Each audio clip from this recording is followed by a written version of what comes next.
There Are Monsters Here by YouTube's one and only Chaney. This is a novella comprised of 35 pages and available on the Amazon platform for only 99 cents. And let me tell you folks, it is well worth the 99 cents that I spent to read this book. This, in my opinion, is what I'm going to label as modern Southern Gothic horror. I came to this conclusion because as I began to read it, of course, the title gives you the understanding that there are monsters within. Even though there are descriptives and very detailed tellings of monsters that live in and around us, I don't feel that this was, in fact, a creature feature. For me, when I read a Southern Gothic horror, it has a very deep-rooted story. There are characters that you can get vested in. There is a story that you inevitably get vested in. These are the types of stories that stay with you well beyond their pages. When you are describing these books to other people, when you are encouraging them to read these types of stories, Southern Gothic for me always sticks out. Now, I use the term modern because this definitely doesn't give me a bayou feel or in any sense give me a house that possibly is rickety or shaky. It is set in Louisiana, so I do feel comfortable giving it that notch. But I say modern because you definitely get current day vibes. Our narrator of sorts, Christopher, which simply goes by Chris, introduces us to his family, his sister Myra, his dad, which I apologize if he does have a name I don't recall, but I do distinctly remember his mom. His mom's name is Grace. Her brother, whom we come to know as Uncle Roland, calls her Gracie. That always kind of stuck out with me for a couple of different reasons. One, I think it's adorable when a brother or sister grows up with you and you're adults with your own children, but they still give you that name that you had as a child. It gives an innocence to the character.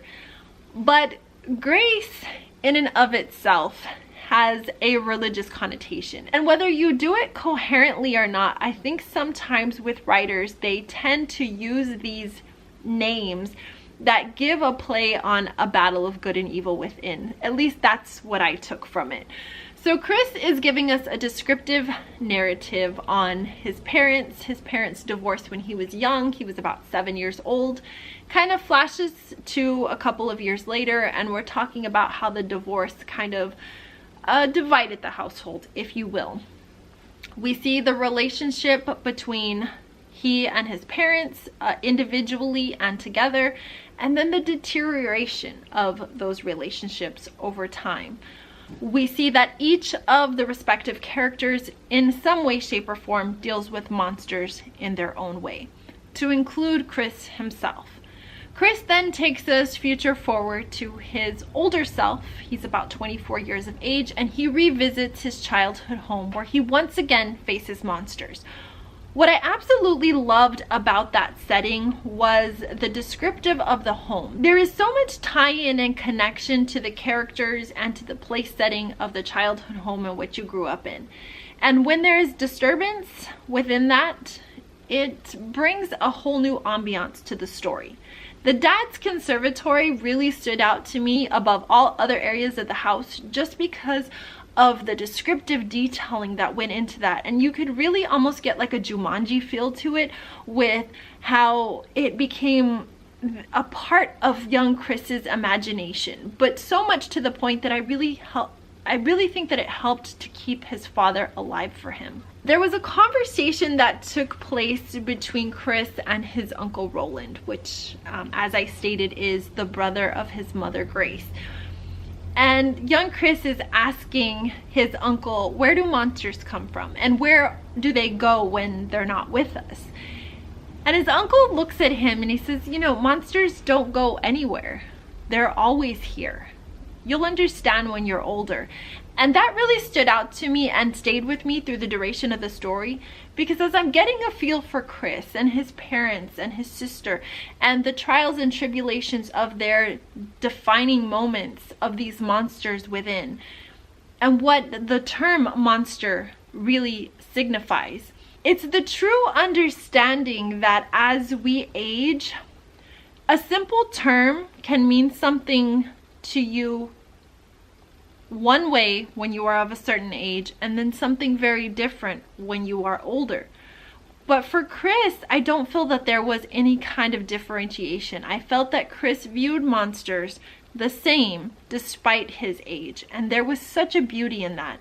When you come to the end, although our story is short, there was such a packing punch because the end almost gives you these Hemingway vibes. There was such self-reflection within this story, and you really felt that although the story was coming to an end, there was just such a trail of the finality of this story.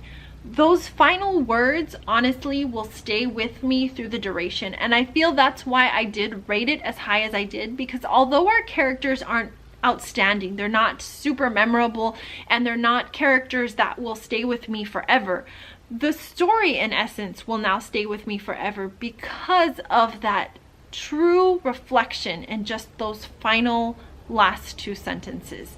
There was so much power in those words. So Mr. Chaney, please don't stop writing. If you have not yet checked out There Are Monsters Here, I highly encourage you to do so. Again, I will leave a description for the Amazon platform so you can go and purchase a copy of this for yourself. I highly encourage you to read it, and when you're done, review it. Go to Amazon. Let our author know that you have read it. Regardless if you agree with me or not, the beauty of reading a book is interpretation, and how one interprets it could be vastly different from how someone else interprets it. This was truly wonderful because inevitably home is where the monsters are. Thanks, Cameron.